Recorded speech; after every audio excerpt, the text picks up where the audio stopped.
The Last Stream. Setting: a remote streaming studio somewhere in the Pacific Northwest. January 2025. 4 influencers, Mar, Zoe, Jox, and Hayden, are sitting around trying to come up with ideas for their next big hit. They eventually settle in a room with 4 chairs facing each other. It feels like a great spot for a spooky story, so they start sharing scary tales to hype up. They all meet up at Mar's house and decide they need to get away for a bit. They find a Polaroid camera on the porch, and when Hayden develops the photo, it's the 4 friends again. Only this time, the ominous figure has moved closer, looming right behind Hayden.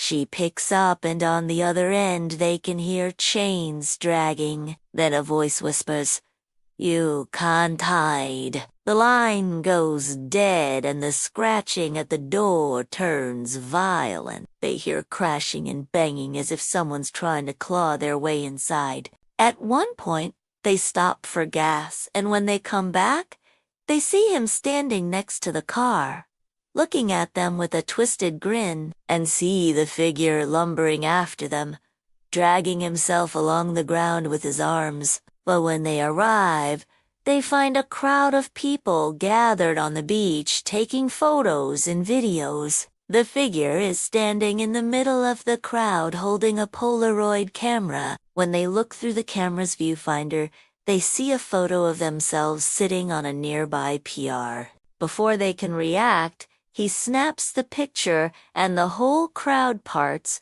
revealing a large sinkhole. First, the story takes place in 2025, which is significant because this year reflects a society that is more obsessed with online personas and exposure than ever before. The idea that some unseen entity is scrutinizing our every move is enough to send shivers down anyone's spine. The use of a haunted asylum as the main setting enhances the overall creepiness factor. From the outset, we know that the characters are in danger, and this keeps us on edge throughout. We can almost feel the cold, damp walls of the asylum closing in on us. We can feel the growing sense of unease as they encounter more and more terrifying events. Even after the horrifying conclusion, we're left with more questions than answers. Who is the ghostly figure? What is his connection to the asylum? These unanswered questions keep us thinking long after we've finished reading, which is the mark of a truly chilling tale. Haunted locations are a staple in horror stories, and the asylum provides a rich backdrop of tragedy and despair. Imagine having your most private moments broadcasted to the world without your consent. This taps into the voyeuristic tendencies that are so ingrained in our culture. The characters, therefore, are influencers who depend on maintaining a certain image to survive. This pressure to perform adds a layer of realism to their desperate attempts to save their careers. The figure throws the photo into the hole and it disappears. They run until they collapse, hiding out in the bushes. When they peek out, they see the figure approaching. He reaches out a finger and swipes a Polaroid photo out of the air. We fade to black as the officer's screams echo through the asylum. When he develops it, they see a photo of themselves cowering in the bushes. He tells them there's nowhere left to hide before ripping the photo in half and vanishing. They take off again, but the figure walks right up the side of the car and smashes through the back window. In terror, they grab whatever weapons they can and stand guard. They turn and run in the opposite direction, but it's too late. The figure blocks their path. it's time for your punishment," he growls before throwing them into the sinkhole one by one. Whatever was outside slowly begins to claw its way down the chimney. The next day, the police arrive at the scene. The sinkhole isn't very deep, and they easily find the 4 friends' bodies inside. They're bruised but otherwise unharmed. But there's something strange. On each of their chests is a Polaroid camera.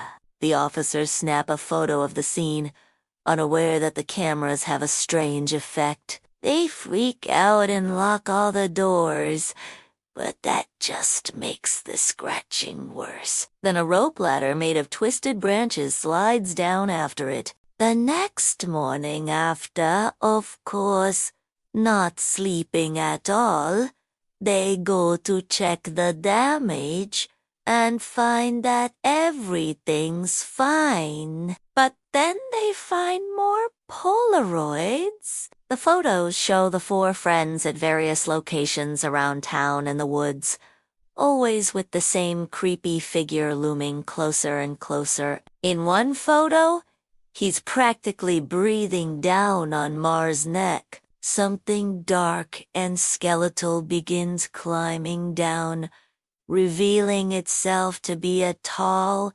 emaciated man wearing a tattered burlap sack over his head. He looks at the camera and says, "I'm here to play a game," before vanishing back up the chimney. Then they start hearing chains dragging metal moans. They huddle together in the living room, trying to make sense of what's happening. They rent a cabin in the woods and hole up there for a few days. They're relieved when the harassment stops, assuming it was just some disturbed fan trying to drive a wedge between them. But the break doesn't last long. But then the lights go out and they're plunged into total darkness. Panic sets in. They try to keep the live stream going, but without any light, viewers quickly drop off. And after 30 minutes, the group decides to call it quits and heads back to their car. They used to be pretty big, but they've been struggling to maintain their fame. Then Ma remembers a story about an abandoned asylum that was rumored to be haunted. She thinks they should go there, spend the night and stream it. Everyone else is down, and they set out to find the scariest place they can in the dilapidated building. As they explore, creepy things start happening. Lights flicker, objects move, and they hear disembodied voices. In the parking lot, Jux finds an old Polaroid camera and snaps a photo of the group. When he develops it, it shows the 4 friends sitting in the same room, except there's an eerie figure lurking behind them. They decide to head home, shaken by the experience. But once they get back to civilization, they start receiving threatening messages telling them that they aren't finished yet. They ignore it, chalking it up to some overzealous fan. But then strange things start happening around. Zoe's car is vandalized. Hayden's house gets egged, and Mar's phone starts receiving creepy calls from unknown numbers. The first night at the cabin, they hear scratching at the door, and when they open it, no one's there. Then Mar looks at her phone and realizes she's still getting calls from that creepy number. They watch in horror as a gaunt, dirty hand covered in sores emerges from the fireplace. They don't know what he means, but they soon find out. At this point, it's clear they have to escape, so they jump in the car and speed away.